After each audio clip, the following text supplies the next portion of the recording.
사무엘상 15장 23절에서 35절이고요. 오늘 내가 죄를 지었나이다. I have sinned인데요. 사무엘상 15장 24절 같이 한번 읽어봅시다. 사무엘상 15장 24절 같이 한번 읽어봅시다. 사울이 사무엘에게 이르되 내가 죄를 지었나이다. 이는 내가 내 백성을 두려워하여 그들의 음성에 순종한 까닭에 내가 주의 명령과 당신의 말씀을 어겼기 때문이니이다. 여기 보면 사울이 사무엘에게 이르되 내가 죄를 지었나이다. 성경 통독을 많이 하시는 분은 이런 장면이 좀 오버랩이 되죠. 파라오도 모세한테 이 말을 했고요. 광야 백성들도 불뱀에 물릴 때 모세에게 달려와서 우리가 죄를 지었나이다 하고 이렇게 말했고요. 발람도 주의 천사 앞에서 내가 죄를 지었나이다. 이런 비밀이 몇 번 나옵니다. 내가 죄를 지었나이다. 근데 읽어보면 그들이 과연 죄를 지었다 회개를 하고 회개 열매를 맺었는가 그건 좀 다른 문제인데 급하면 어떡하겠어요. 우리도 선생님한테 두들겨 맞거나 우리한테 맞을 때 어때요? 잘못했어요 하잖아요. 요새 그 위기를 모면해야 되니까. 그래서 이제 나중에 잠잠해지면 막 욕할지 몰라도 일단은 잘못했어요 하거든요. 이제 지금 사울이 꼭 그런 장면이에요. 내가 죄를 지었나이다. 대장 기도합시다. 이제 거룩한 주 하나님 감사합니다. 하나님께서 은혜 주셔서 오늘 주의 말씀을 선포합니다. 선포되는 모든 말씀들이 성도들한테 잘 전달되길 원합니다. 전능계주 하나님께서 주의 영을 충만케 해주시고 또 저희 귀를 열어주십시오. 저희 눈을 열어주셔서 주의 법에서 나온 놀라운 것들을 보게 해주십시오. 저희 지각의 눈을 열어주셔서 참 그리스도 안에 있는 이 풍성 영광의 풍성을 보게 하시고 그 지혜의 놀라운 것들 또 하나님의 말씀에 보고 있는 것들을 아버지 저희가 발견할 수 있도록 도우시옵소서. 그리고 아버지는 저희 마음속에 하나님의 말씀의 씨앗이 뿌려지게 하시고 이것이 다 뿌리를 내려서 열매를 맺게 해주십시오. 전능하신 하나님께서 이 믿음과 결합한 하나님의 말씀 그리고 마음에 뿌려진 이 말씀들이 얼마나 크고 강하게 일하는지 저희가 다 체험하게 해주시고 저희가 그것들의 증인이 될 수 있도록 해주시길 간구합니다. 도와주십시오. 아버지는 주의 첫날 함께 모인 혼들을 기억하시고 복을 주시옵소서. 아버지는 그래서 은혜가 넘치는 시간이 되게 하시고 주의 호의를 받게 해주시고 주의 친절한 긍휼 또 아버지 주님께서 베푸시는 그런 모든 영적인 복들로 충만하도록 해주시길 간구합니다. 사랑하는 아버지 하나님 저희가 이 땅에서 주를 따르기 위해서 소홀할 때가 있고 아버지는 또 저희가 잘못될 때도 있습니다. 그러나 주님께서 불쌍히 여겨주셔서 저희 늘 바른 길로 인도해 주시고 아버지 주님께서 기뻐하시는 또 주님께서 두시는 그곳에 저희가 있게 해주십시오. 감사드립니다. 주의 성기도합니다. 아멘. 오늘 공부할 말씀은 주의 말씀은 사무엘의 책망을 들은 사울의 반응입니다. 사울 왕은 주의 책망과 심판을 들은 후에 결국 내가 죄를 지었나이다. 내가 죄를 지었나이다. 이렇게 항복을 한 겁니다. 끝까지 바닥바닥 우겼어요. 나 죄 안 지었다고. 내가 뭐 잘못했냐. 난 주의 명령을 수행했다고. 계속 그러다가 결국 내가 죄를 지었나이다까지 나오는데 상당히 애를 먹었습니다. 사울은 죄를 지적받을 때 백성들이 한 일이고 양과 소들을 끌고 온 것도 백성들이고 내가 죄를 지은 것도 아니고 이것도 다 당신이 하나님께 번제물 드리려고 한 거지 뭐 죄는 무슨 죄냐. 그래서 그런 늘 일이 잘못될 때면 사람 탓을 하는 경향, 다른 사람을 탓하는 경향이 있었습니다. 그런 권한과 권리만 있고 책임은 없는 그런 왕이 되고 싶었던 겁니다. 하나님은 사울을 왕으로 삼으신 것에 대해서 뜻을 돌이키셨습니다. 사울은 왕이 된 후 주께서 명령하신 것을 지키지 않았습니다. 하나님은 그분의 마음에 맞는 사람을 구하셨습니다. 사무엘상 13장 14절에 그러나 이제 당신의 왕국이 지속되지 못하리이다. 주께서 자신의 마음에 맞는 사람을 구하셨나이다. 그리고 주께서 그에게 명령하사 자신의 백성의 대장이 되게 하셨나이다. 왜냐하면 당신이 주께서 당신에게 명령하신 것을 지키지 아니하였기 때문이니다. 이게 1차 뭐죠? 경고였죠. 그리고 해고 통지나 같아요. 당신의 왕국이 지속되지 못하리다. 왕국 망한다는 거잖아요. 이 말은 주께서 사울 왕에게 해고를 통보하신 겁니다. 모든 권력은 위로부터 옵니다. 권능과 왕국은 주께 속한 겁니다. 사울은 왕이 된 지 얼마 되지 않아서 그의 왕국이 지속되지 못할 것이란 신탁을 받았습니다. 사울을 탄핵하고 그를 왕위에서 쫓아낸 것은 그의 신하들이나 백성들이나 외부 세력, 아니 외국 군대가 아니었습니다. 그가 왕에서 탄핵되고 왕조가 멸망한 이유는 그가 주의 명령을 지키지 않았기 때문입니다. 그것이 전부입니다. 그는 주를 따르는 것에서 돌이켰고 주의 명령을 수행하지 않았습니다. 사무엘상 15장 11절 내가 사울을 왕으로 세운 것이 나를 돌이키는도다. 이는 그가 나를 따르는 것에서 돌이켰으며 또 내 명령을 수행하지 아니하였기 때문이니라. 이 주님께서 하신 말씀 왜 내가 사울을 탄핵하느냐 아니면 사울을 왜 실각시키느냐 왜 스텝다운 왕에서 물러나게 하느냐 이거예요. 사무엘은 사울의 미래에 대해서 이미 주의 말씀을 들었고 그것을 사울에게 알리려고 그가 있던 길갈로 갔습니다. 그리고 사울에게 주의 말씀을 전해주면서 그의 죄와 불법에 대해서 책망했습니다. 그는 사무엘의 책망에도 죄를 시인하거나 인정하지 않았고 끝까지 변명하고 심지어 대들기도 했습니다.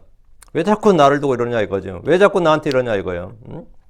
사울은 주의 명령을 어겼다. 주의 명령에서 돌이켰다는 사무엘의 책망을 도저히 인정할 수가 없고 그걸 내가 수긍할 수가 없었습니다. 왕으로서 이 정도는 재량껏 할 수 있다고 생각했을 겁니다. 그는 왕으로서 백성들의 요구와 바라는 것도 들어주어야 한다고 생각했을 겁니다.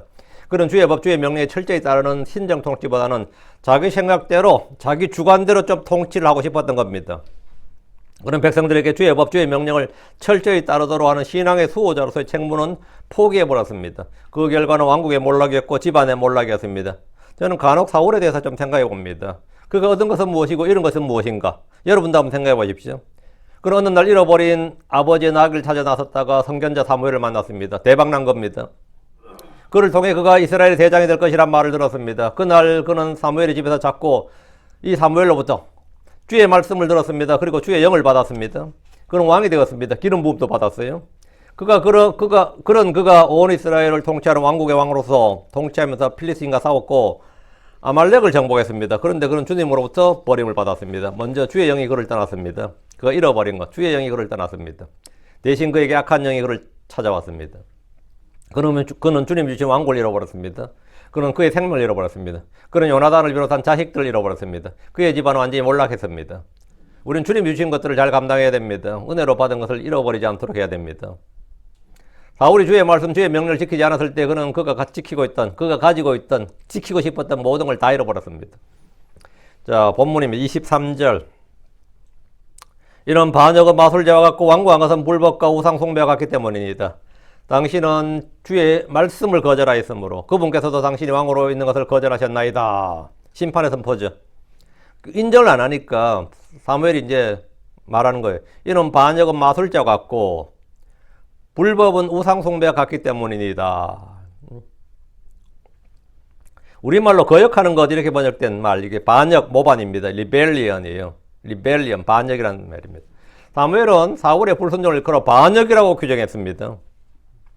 사무엘이 지금 사울에게 네가 한 것은 뭐죠? 그냥 거역, 불순종 정도가 아니라 이건 반역이다 이거예요. 주께 반역한 것이다. 왕이신 하나님을 거슬러 대적하는 것이 반역입니다. 사울의 선택적 순종과 부분적 순종은 만왕의 왕이신 주 하나님에 대한 반역입니다. 그를 왕으로 세우신 분에 대한 반역이었다 이거예요. 이런 반역은 마술죄와 같습니다. 사울 왕은 주의 책망에도 불구하고 죄를 인정하지 않고 자신의 정당함과 무죄함을 주장했는데 그것은 완고함입니다. 그의 완고함이었어요. 완고한 것은 불법과 우상 숭배와 같습니다. 우리의 마음은 부드러워야 됩니다. 온유해야 됩니다. 겸손해야 됩니다. 목을 뻣뻣이 하는 것은 불법과 우상 숭배와 같습니다. 사울의 죄는 결국 두 개로 요약됩니다. 반역과 완고한 겁니다. 완고한 것. 반역은 주의 명령과 주의 뜻을 거슬러 가는 것이고 모든 불순종이 다 반역입니다. 사울 왕은 주의 명령을 듣지 않았습니다. 그는 듣는 것처럼 했지만 자기 방식대로 일을 처리했습니다. 문제는 이런 죄를 지어도 그는 죄를 시인하거나 인정하지 않았습니다. 당연히 인정하지 않으니까 회개하지 않았습니다. 사람은 누구나 죄를 지을 수 있습니다. 문제는 그 다음입니다. 완고한 사람들은 그 죄를 지었을 때 그걸 인정을 안 합니다. 불법을 저질러도 인정을 안 한다. 그게 완고함이에요. 그게 완고함입니다. 완고한 사람들은 죄를 숨기거나 변명을 합니다. 그리고 자신을 정당화하죠. 회개하는 대신에 자신의 사정이 어쩔 수 없었다는 점을 강조하고 인정해달라고 합니다. 나를 이해해달라고 하죠. 하나님은 그것을 완고함이라고 하시는 겁니다. 지금 다시 3절. 당신이 주의 말씀을 거절하였으므로 그분께서도 당신이 왕으로 있는 것을 거절하셨나이다. 말씀을 불순종하고 거절한 것에 대해서는 그에 따르는 보응입니다. 사울 왕에 대한 하나님의 판결입니다. 사울은 아말렉을 멸하고 승리했습니다. 그래도 그는 한마디 칭찬도 듣지 못했습니다. 수고했다는 말 한마디 듣지 못했다고요.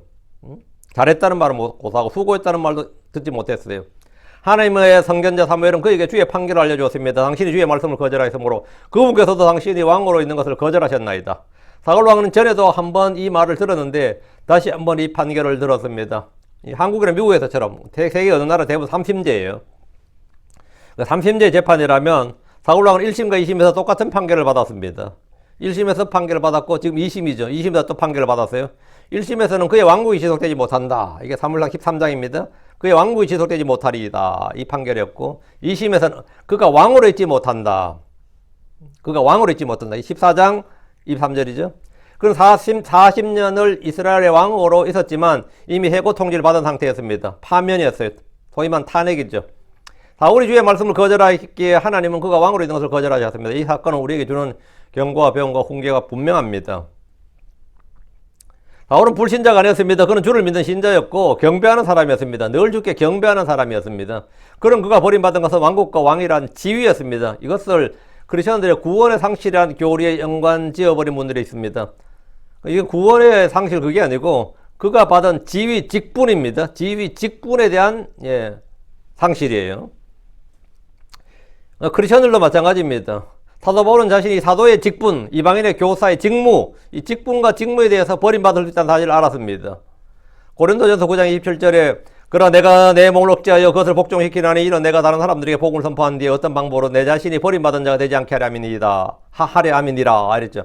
그래서 이거 보면 내가 다른 사람들에게 복음을 선포한 뒤에 그노야 이방인의 교사였고 복음 선포자였다고요. 사도였다고요. 복음을 선포한 뒤에 어떤 방법으로 내 자신이 버림받은 자가 되지 않게 하려 함이니라.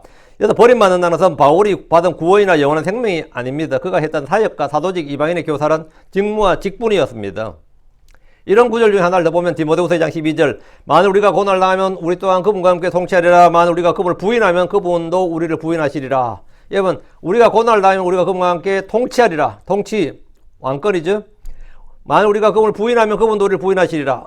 뭐죠? 우리가 그분을 부인하면 그분도 우리를 부인하신다고 할 때 우리의 구원과 우리의 아들됨을 부인하신다. 우리의 영원한 생명을 부인한다. 그게 아니고 이것은 그분과 함께 통치하는 것에 관한 주님 함께 통치하는 것을 부인하신다. 함께 아마도 통치권 왕권을 받지 못한다 이 말이죠.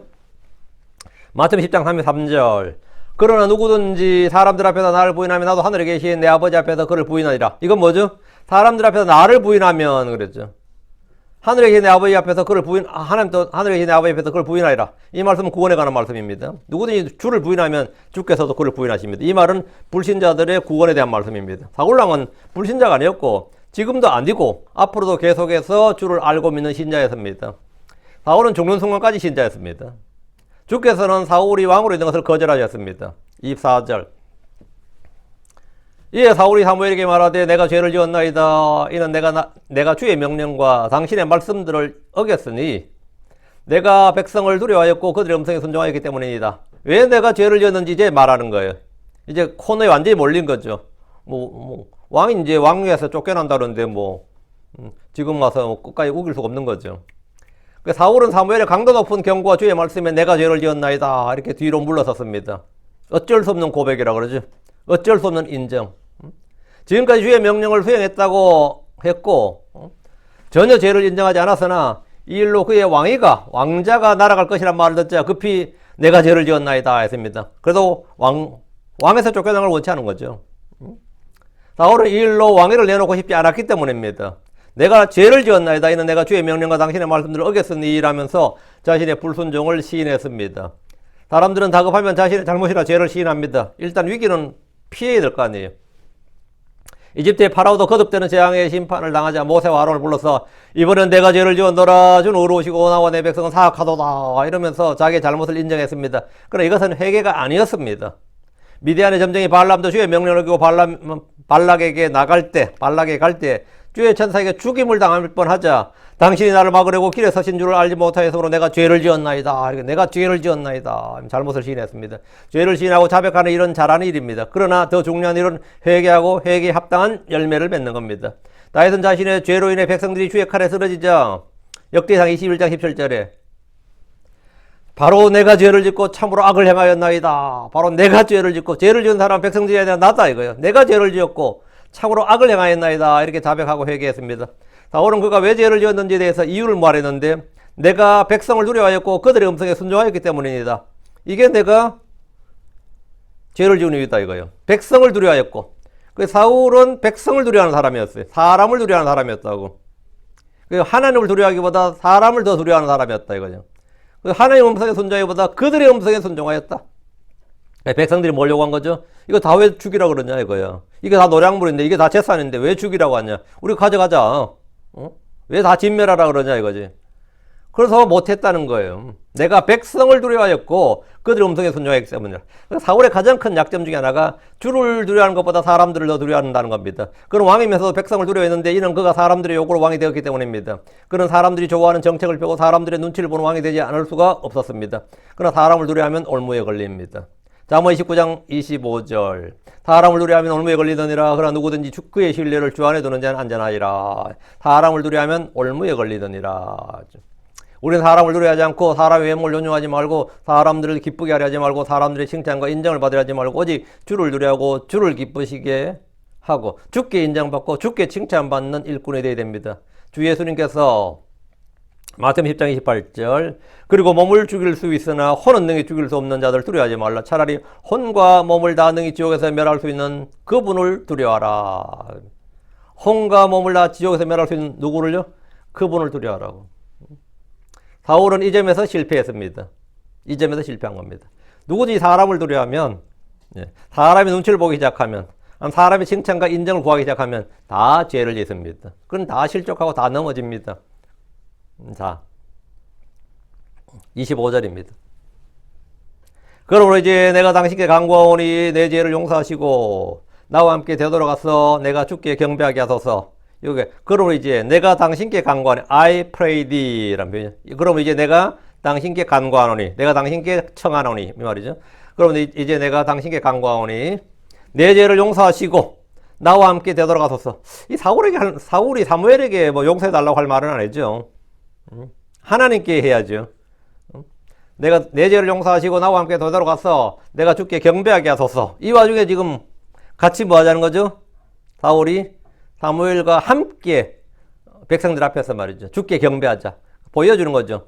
사무엘의 지지는, 나에 대한 사무엘의 지지는 확고하다. 뭐, 사무엘이 지금 이렇게 말했지만 나와는 완전 하해했다. 이 문제는 해결되었다. 이걸 보여줘야 될 거 아니에요. 그래서 지금 이걸 요구하는 거죠.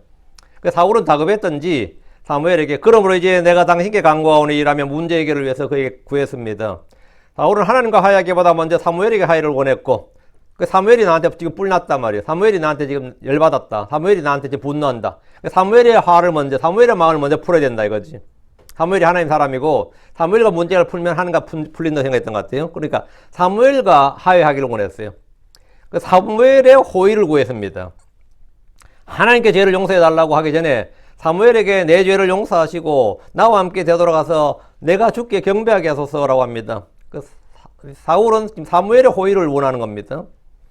사울은 하나님의 사람 사무엘을 이용해서 이 위기를 해결하려고 했습니다. 사무엘과 한편이 되고 그와 함께 가서 주께 경배를 드림으로써 하나님께서 그에게 내린 심판을 거두어 주시기를 원했고 왕위를 계속 유지할 수 있기를 원했던 겁니다.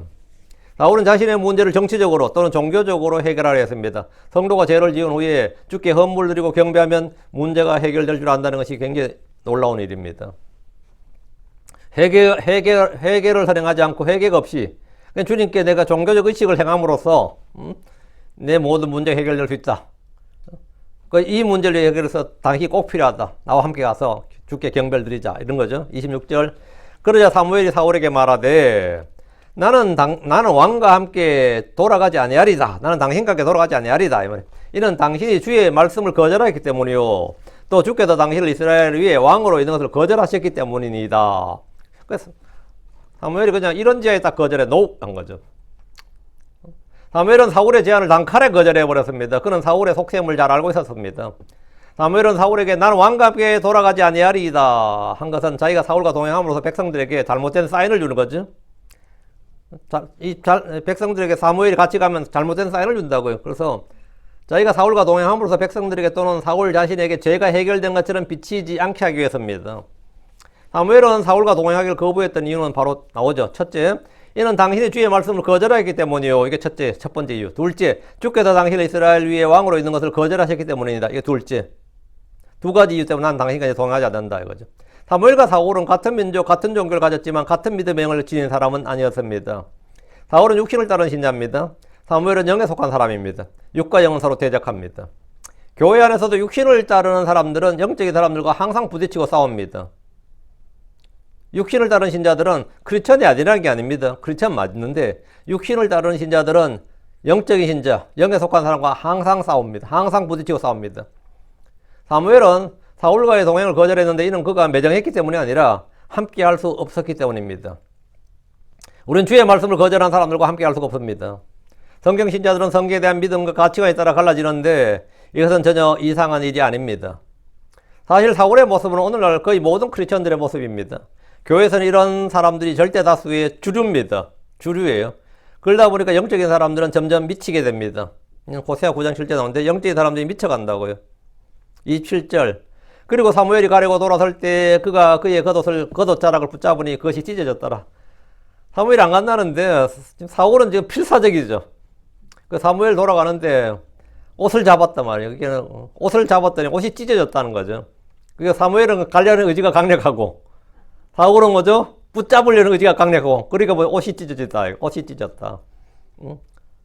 사무엘을 이용해서 자신의 죄와 불법을 덮고 백성들 앞에 함께 가서 주께 경배를 드리던 그의 정치적 기획은 사무엘의 거부로 완전히 무산되었습니다. 이렇게 사무엘이 가버리면 길갈에서 사울 뭐가 되는 거죠? 요즘 말 한국식으로 하면 새가 되는 거예요. 이게 뭐야 대체. 와가지고 그냥 심판을 선포하고 가버렸으니 백성들 볼 때 어떻겠어요? 야, 우리 왕도 끝났네 그러는 거 아니에요. 우리 왕도 끝났네. 그 사울은 돌아서는 사무엘의 옷자락을 붙잡았습니다. 어떻게 하든 사울은 사무엘과 동행하는 모습을 연출해야 됐고 그와 함께 가서 주를 경배하는 모습을 백성들 앞에 보여야 했습니다. 그래야 정치적 안정이 되는 거죠. 백성들 앞에서 주께서 버리신 왕이란 말을 들었으니까 이 문제를 해결하지 않으면 왕의 권위는 떨어지고 권력 누수가 심각하게 발생합니다. 이걸 레임덕이 아니라 이건 뭐 떼덕이 되는 거죠. 어떻게 하든 이 문제를 봉합하려면 둘이 화해하고 함께 해야 됩니다. 뭐 요즘도 그런 말이 돼. 함께 해야 길이 된다고. 사울은 어쨌든 사무엘과 함께 가야 돼요. 여기 사무엘과 화해 안 되면 왜? 지금도 백성들은 사무엘을 뭐죠? 하나님 사로 인정하고 사무엘이 정신적 지주야 거의. 사무엘의 인정을 받지 못한 이상은 뭐 왕이 아닌 거죠. 사무엘이 죽기 전까지 어쨌든 사무엘을 붙잡아야 돼요. 그래서 사울은 사무엘의 옷이 찢어지도록 그를 붙잡았는데 이는 그의 절박함을 잘 보여줍니다. 이런 때는 사람들이 보든 말든 체면을 구기든 말든 주 앞에 엎드려야 됩니다. 자신의 죄와 불법을 시인하고 회개해야 됩니다. 이 죄는 사울 혼자서 지은 죄가 아닙니다. 온 백성들과 함께 주 앞에서 회개해야 됩니다. 사실은 온 백성들도 같이 야, 우리가 한 이 일 때문에 왕이 지금 위기에 빠졌구나. 왕국이 날아가게 생겼고 왕이 죽게 생겼구나. 이런 백성들과 같이 엎드려야 된다고. 근데 백성들이 지금 방관자가 돼가지고 일이 어떻게 돌아가나 보고 있는 거죠 지금.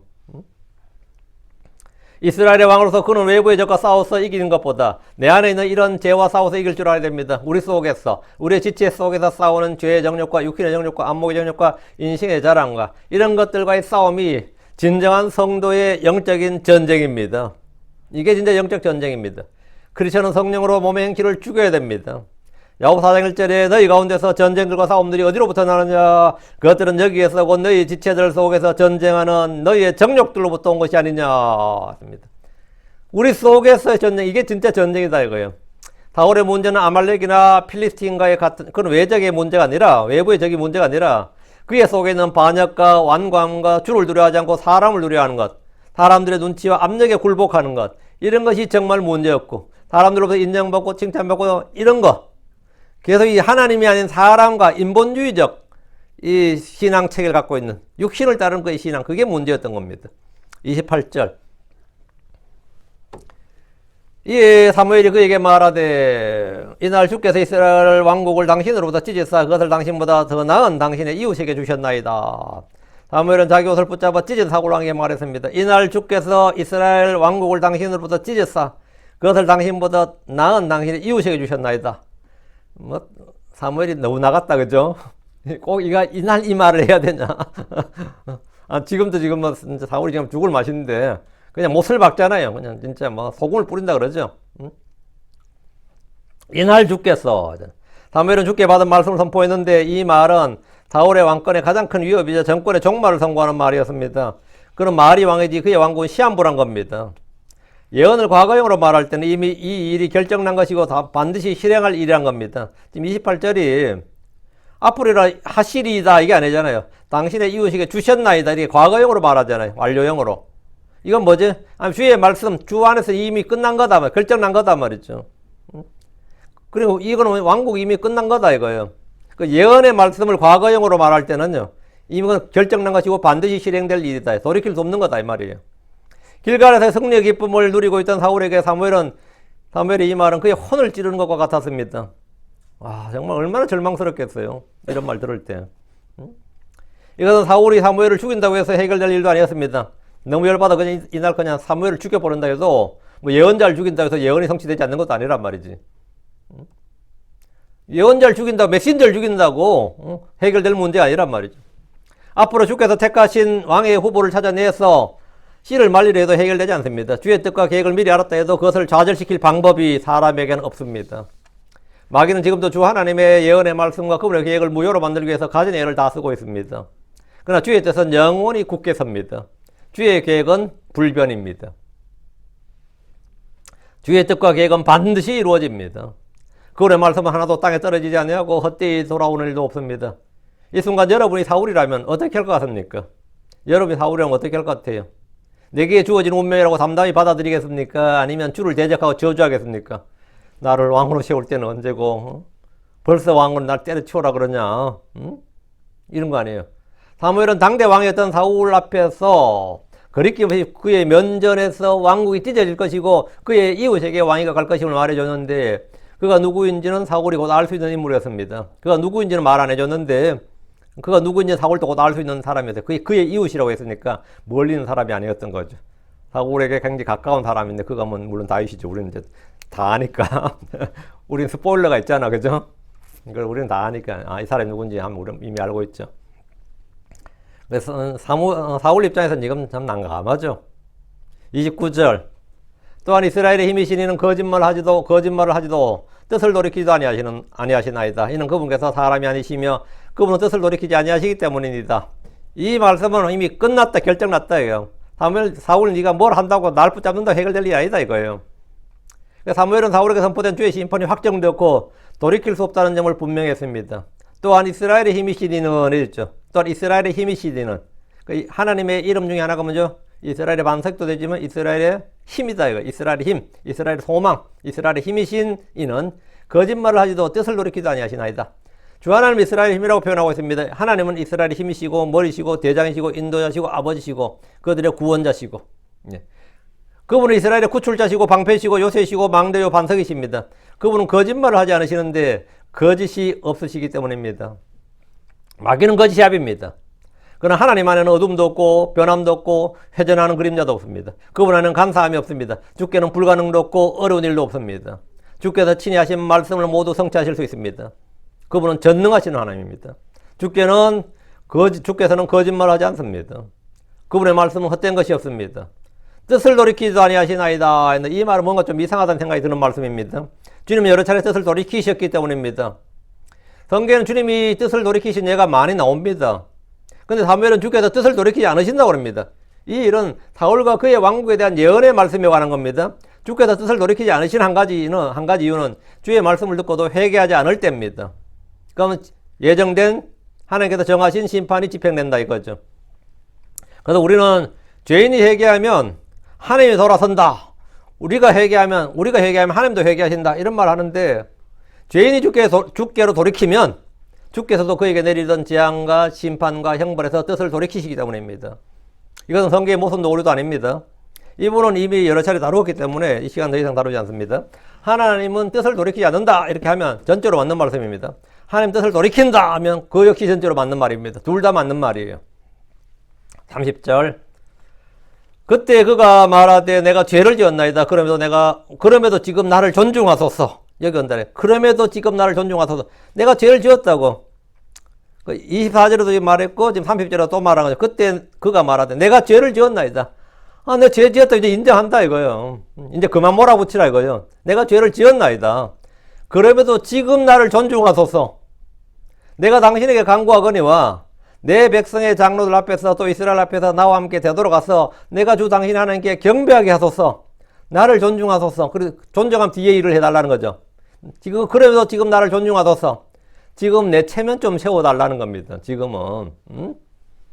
내가 제일 지은 건 내가 제일 지은 거고, 그건 알았으니까 그건 그만하고, 지금 나를 좀 존중하라고. 내가 그래도 왕 아니냐. 내가 죽을 때 죽더라도 지금은 내 체면 좀 세워달라고. 그 이야기예요.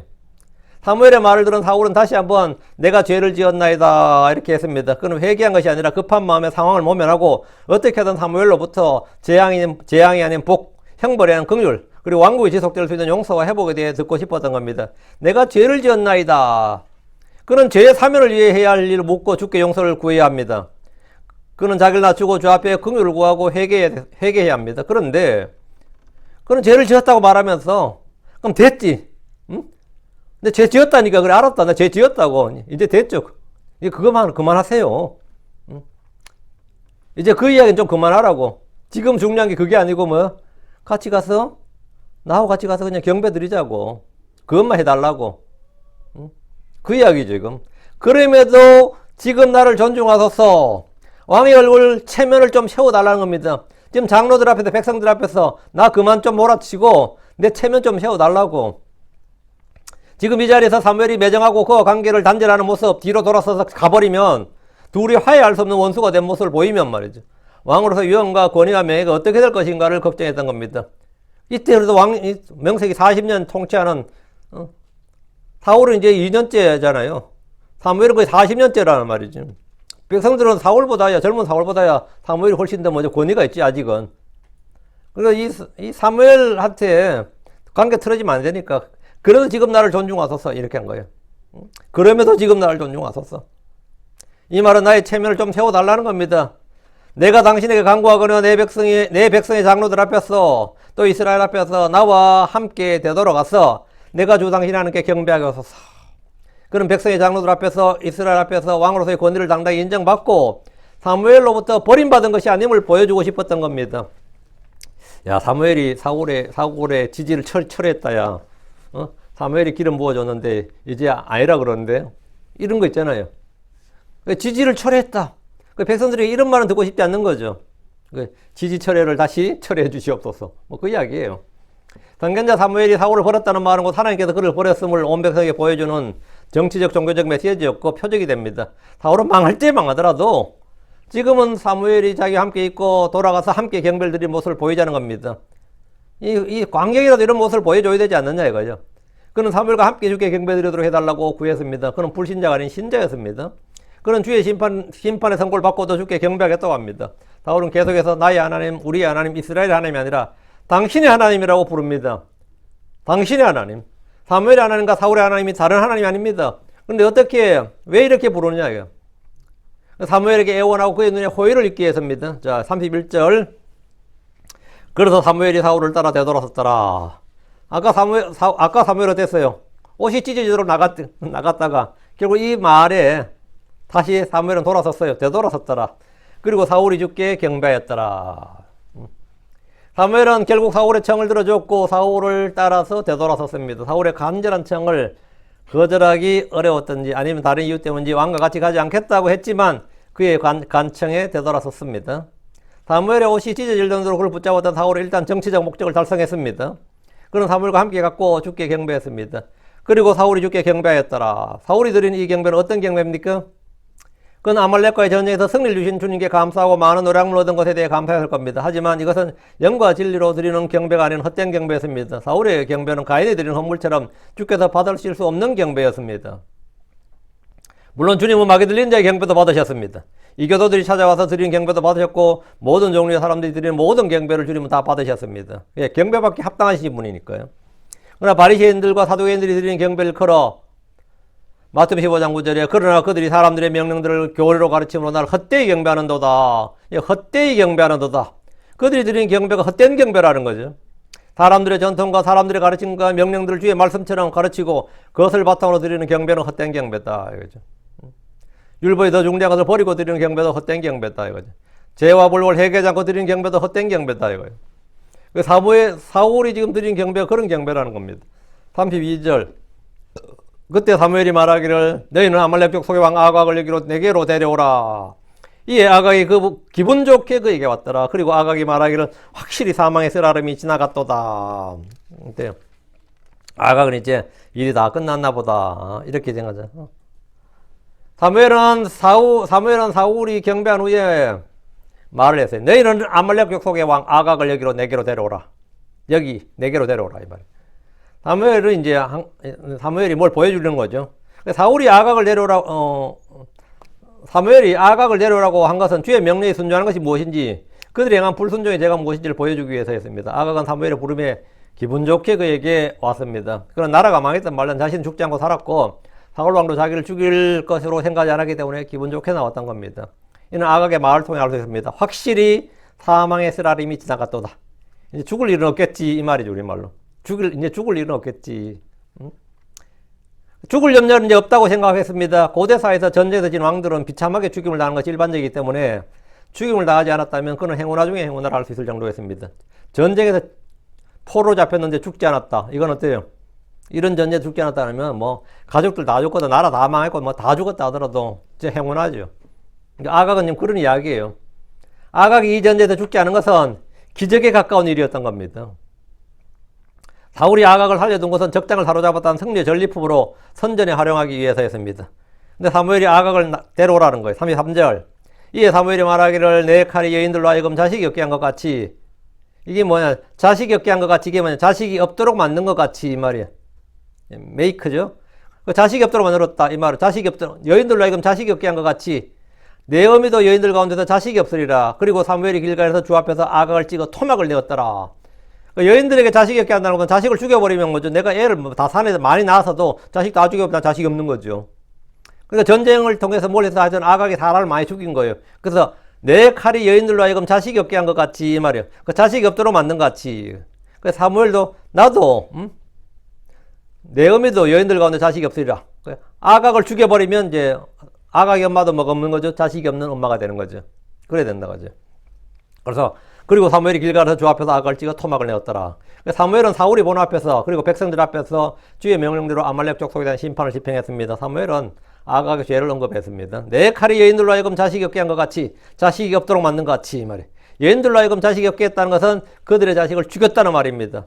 내가 자식이 있어도 죽여버리면 나는 자식이 없게 됩니다. 아각은 무죄한 피를 많이 흘린 사람이었습니다. 하나님께서 어떤 민족에 대해 심판을 집행하신 것은 그들의 불법이 충만하기 때문입니다. 불법이 가득 차면 그 땅에 주의 심판이 집행됩니다. 우리가 쓰레기통에 쓰레기 가득 차면 쓰레기를 통째로 비우는 것처럼 하나님께서 그 땅에 불법이 충만하면 그 땅을 비우는 거예요. 그게 뭐냐면 이 아말렉 족속을 멸하는 거죠. 가나안 땅의 족속도 멸한 것도 마찬가지고요. 이 땅의 대환란도 마찬가지입니다. 이 땅에 불법이 가득 차면 주님께서 대환란을 통해서 이 땅의 모든 심판을 집행하는 거죠. 아각의 죽음으로 아각의 어머니도 자식이 없이 죽게 된다는 겁니다. 33절. 그리고 사무엘이 길갈에서 주 앞에서 아각을 찍어 토막을 내었더라. 사무엘은 군인들 중에 하나를 지키지 않고 직접 칼을 잡고 아각을 찍어 토막을 냈습니다. 평소 소와 양과 염소를 잡아 각을 뜬 제사장들에게 사람을 죽이고 토막을 내는 일은 일도 아니었습니다. 뭐하네. 제사장들에게 이건 일도 아니었어요. 사무엘이 아각을 죽이는 모습은 하나님의 심판을 집행하는 심판자의 모습입니다. 이것은 재림하신 주 예수 그리스도께서 이 땅에 심판을 집행하시는 모습을 보여줍니다. 우리 주의 입에서 나오는 칼과 그분의 영광의 광채는 그분의 대적들을 죽이고 소멸시킬 겁니다. 주의 눈이 조금도 아끼지 않을 겁니다. 우리는 주의 두려움을 알아야 됩니다. 아각은 자기 민족을 멸한 사울 왕 앞에서는 살 수 있었지만 하나님의 사람 사무엘 앞에서는 단 하루도 살 수가 없었습니다. 모든 죄인들은 이렇습니다. 주님의 재림 앞에 주께서 오실 때 그들은 살 수가 없습니다. 주의 눈앞에서 그들은 살 수가 없어요. 34절. 그때 사무엘은 라마로 갔더라. 그리고 사울은 사울의 기부하에 있던 그의 집으로 올라갔더라. 길갈에서 사울과 사무엘은 각각 자기 집으로 자기 집 있는 도시로 왔습니다. 사무엘은 라마로, 사울은 기부하에 있던 그의 집으로 갔는데 이후로 이 둘은 더 이상의 만남이 없었습니다. 영적인 사람과 육신적인 사람은 둘 다 같은 유대인, 같은 크리스천이라도 교제가 되질 않습니다. 분명히 나도 하나님 믿어요. 근데 교제가 되질 않는다고요. 교제가 되질 않아요. 35절입니다. 그러니까 교회에서 이렇게 되는 것도 뭐 이상한 일이 아니에요. 그죠? 35절. 그리고 사무엘은 그가 죽는 날까지 더 이상 사울을 보려고 가지 아니하였더라. 그럼에도 불구하고 여기 언더라인. 그럼에도 불구하고 nevertheless. 그럼에도 불구하고 사무엘은 사울을 위하여 애곡하였더라. 그리고 주께서 뜻을 돌이키셨으니 이는 그분께서 사울을 이스라엘 위에 왕으로 삼으셨던 것이라. 주께서 뜻을 돌이키셨다. 무슨? 이는 그분께서 사울을 이스라엘 위에 왕으로 삼으셨던 것. 여기에 대해서 뜻을 돌이키셨다고요.